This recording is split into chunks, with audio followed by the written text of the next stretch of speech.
বাড়ি। তো আমি এতদিন ছিলাম, আমি আমার নানির বাড়ি ছিলাম, মানে মামাদের বাড়িতে ছিলাম। তো আমরা আজকে দাদির বাড়ি যাচ্ছি।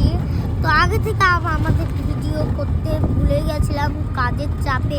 এসব এসব এসব ঘুরছি, অনেক কিছু করেছি। তো কত ব্যাগপত্র দেখুন। হ্যাঁ, অনেক ব্যাগপত্র, ওপরেও আছে ব্যাগপত্র। তো বাড়িতে যেয়ে নাই তো আবার 2-3টে রিলস বানাবো, কিন্তু এদিক তার আগে ভিডিওটা দেখবে। শুধু রায়ের ভুই। তো এখানে মাহি সুলতানা বসে, ওদিকটার ভিউটা দেখাও। শুধু যেখানেই তাকাবেন সেদিকেই দেখতে পাবেন রায়ের শুধু সব সময় দেখেন, যেদিকেই তাকাবেন সে আমাকে তো দারুণ লাগছে গাইস। আপনাদের কেমন লাগছে তাড়াতাড়ি কমেন্টে জানাবে, কিন্তু অন্য কমেন্টটাও জানানো হবে। তোমার অন্য কমেন্ট কিন্তু কমেন্ট করছো না।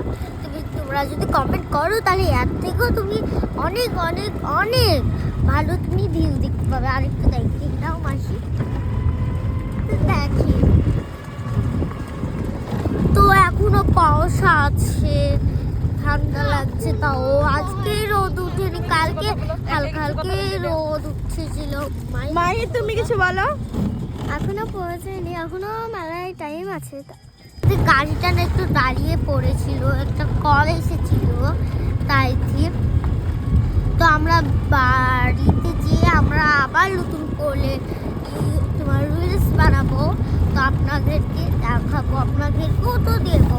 আমার মিম কুইনে দেখতে চলে আসেন। আমার মিম কুইনটা অনেক সুন্দর। তো এত সুন্দর ভিউ দেখার জন্য তো আমি তখন একটু ভুলে গেছিলাম। তো আপনারা এত সুন্দর ভিউ উপভোগ করুন। আর একটু দেখি তো এখানে ঘর, যেদিকেই তাকাবেন শুধু রায়ের। সব সময় রাই হয়ে থাকে। মাহি তুমি কিছু বলো। আমি প্লিজ আপনাদের সঙ্গে কথা বলার সময় অর্ধেক তাও